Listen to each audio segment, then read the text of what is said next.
thanks for tuning in. So right now, I'm on the road, as you can see, so I'm not in my dining room and table, which I normally film at. But me and the wife, Miranda, we're heading to Girdwood to grab some lunch. So I figured, why not take this time to shoot? It's about 45 minutes away from where we live one way. So it's a nice little drive. It's pretty scenic. I'll include some footage. You probably saw the footage in the beginning of this video.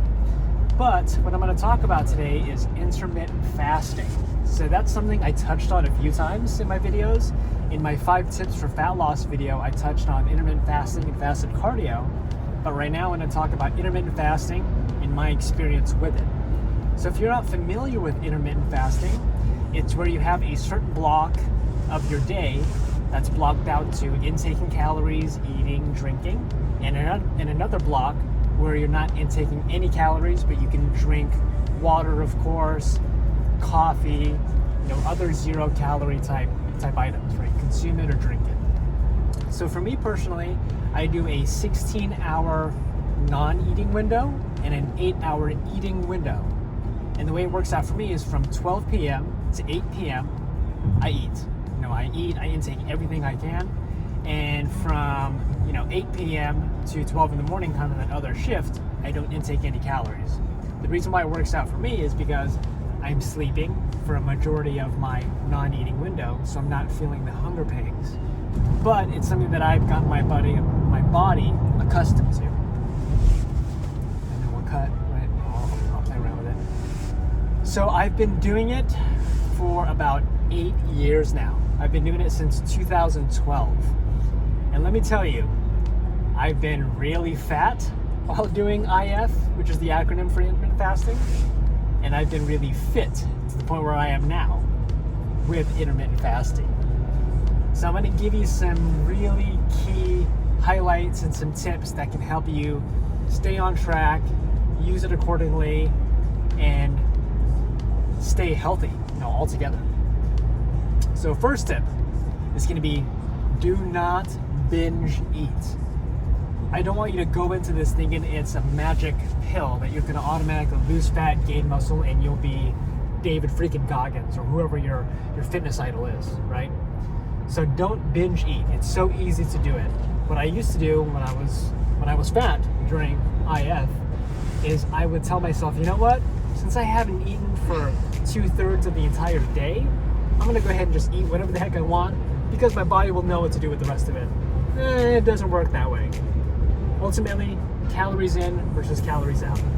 That leads me to point number 2. Calories in versus calories out still counts, okay? So it's still important to know what you're intaking in your body. You can't use IF as a means to just eat whatever the heck you want and binge eat and overtake your calories. You still have to have a relatively clean diet, and you still have to take into consideration what's your activity level, okay? So if your goal is to lose fat, you want to make sure you're intaking either less calories or you're exerting more energy to burn more calories, or a combination. Next tip is going to be know your schedule, okay? So if you're working night shift and you need to have high energy levels for the second part of the day, don't be on the second half of your fast where you're going 16 or 18 or however long without calories you're going to be. You got to know yourself, all right? So I'm sleeping. I sleep a relatively normal schedule, right? I'm in bed around 10 o'clock and I get up around 5 a.m. So it makes sense for me not to eat during my sleeping hours and when I'm heading to bed and when I'm coming out. Tip, consistency is key, okay? So once you kind of figure out what your schedule is and once you get your eating habits under control, you got to stick with it to see any results, right? So it's the same thing with like a long-term diet plan or something like a lifestyle change, okay? This is a lifestyle change. It's supposed to accompany you and get your health for the better and get the best, get in better shape, right? So you can't just say, hey, I'm going to do intermittent fasting for a week. If I don't see any results, I'm just going to revert back and do whatever the hell I want. I've been doing this for 8 years. It helped me kickstart my diet. But then again, I've used it wrong and I've used it right.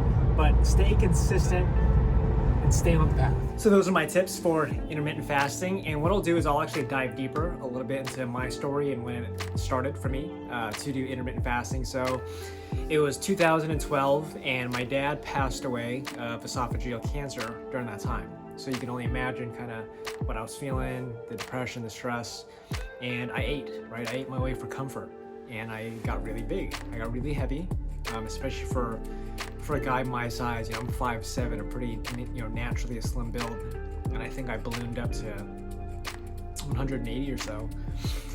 And what happened was, the office job that I was working with at the time, we had a weight loss competition, and there was money on the line, right? So I'm money motivated, and it was, I think it was like $100 per person, and there were like 10 people, right? So it was a pretty big amount, $1,000. So I'm a pretty competitive person, and I figured, I have the weight, I have the weight to lose. There's money at stake. I need an edge, right? And especially after going through everything that happened with my father passing away. And one of the methods that I learned was intermittent fasting, right? And I decided to give it a shot. And I did it, and I failed multiple times. I had multiple issues. I binge ate. My windows were all messed up. I would be cranky, I would be grumpy, but I eventually got it fine-tuned, and I ended up actually winning that weight loss competition. I think I lost about 30 pounds, so I went from about 180 to 150, and the way the weight loss competition was mapped out was it was based off body weight percentage. So I ended up winning, and I ended up continuing on the path of intermittent fasting, and I've been doing that ever since. But like I mentioned before, you have to know yourself, and don't go into it thinking it's just some magic pill that's going to all of a sudden get you into the best shape of your life. So, with these lessons and everything that I've learned from the 8 years, intermittent fasting's worked for me. I'm going to continue to do it. I don't anticipate seeing myself stop. And I know a lot of people already do it, unintentionally. Right? If you're really busy in the morning and you just happen to forget to eat something, or maybe you grab just a cup of coffee on the way to the office or work, or in this case, your home office, then yeah, in that case, you are intermittent fasting. So I want to say play around with it. It's a super useful tool, and like I just said, it's a tool, right? It's just one aspect of your fitness/weight loss journey. So use it as such. Don't depend on it, but use it to your benefit, and it should all work out. Thanks for watching, and I appreciate all the love and support. I think right now I'm at 20 subscribers, so that's huge. I couldn't imagine it. I think about 4 or 5 of my subscribers are friends and family, but the other 15, you guys are awesome. So thanks, and I'll see you next time.